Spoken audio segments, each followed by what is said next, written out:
Imagine this. A train rushes past you at full speed. It weighs thousands of tons. Steel, cargo, pure momentum. Now look down. Instead of solid concrete, the entire railway is sitting on loose rocks. Not glued, not bolted into the ground, just stones. That sounds like a terrible idea, right? Why would engineers trust something so heavy to something so messy? Hi, welcome to Why Explained.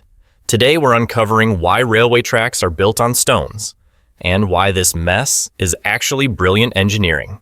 Most people assume railway tracks should be simple.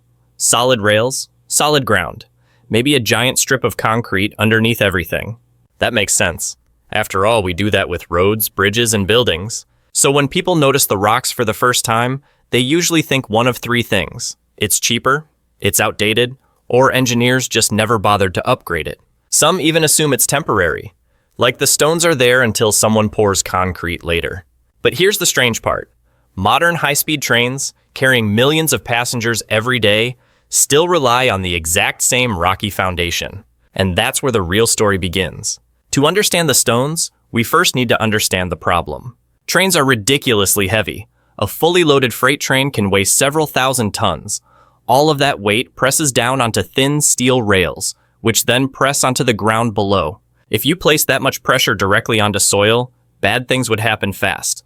The ground would compress, the track would sink unevenly, and steel rails don't like being bent. That's where the stones come in. Engineers call them ballast. Think of the railway like a layered cake. On top, you have the steel rails. Below them, the wooden or concrete sleepers. And underneath everything, a thick bed of crushed stone. The ballast's main job is to spread the load. Instead of all that weight pushing straight down into one narrow line, the stones distribute it sideways, across a much wider area. It's like wearing snowshoes instead of regular boots. Same weight, much less sinking. But ballast does something even more clever. The tracks aren't actually fixed rigidly to the ground. They're floating on the stones. That sounds scary, until you realize why it's brilliant. When a train roars past, it creates vibrations, expansion from heat, and tiny movements in every direction. If the track were bolted solidly into concrete, those forces would cause cracks, stress fractures, and long-term damage. The stones allow just enough movement to absorb energy. Not loose, not rigid, flexible in exactly the right way. And that's also why the stones are sharp. Smooth, round rocks would roll like marbles.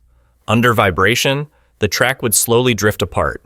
Crushed stones have jagged edges. They lock together, they grip the sleepers, they stay put. Stable but not stiff. Strong but forgiving. And that balance is the secret.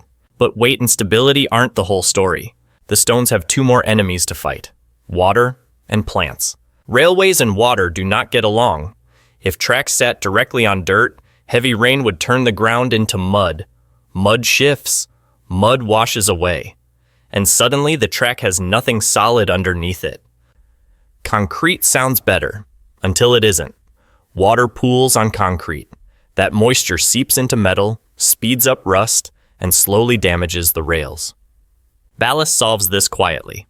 Because the stones are loose and angular, water drains straight through them.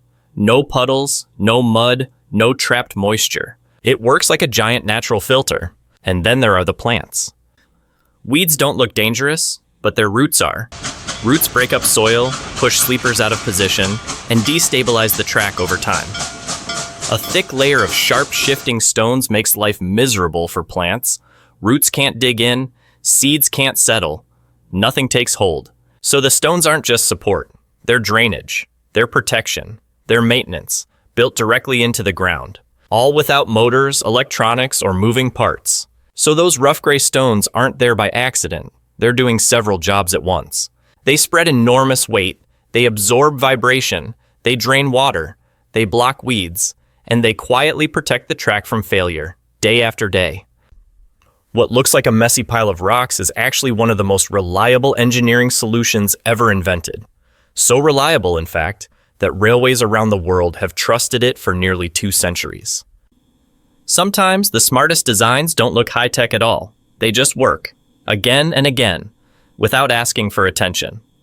Science is full of strange little surprises like that. If questions like this make your brain light up, Why Explained has plenty more waiting for you. Stay curious.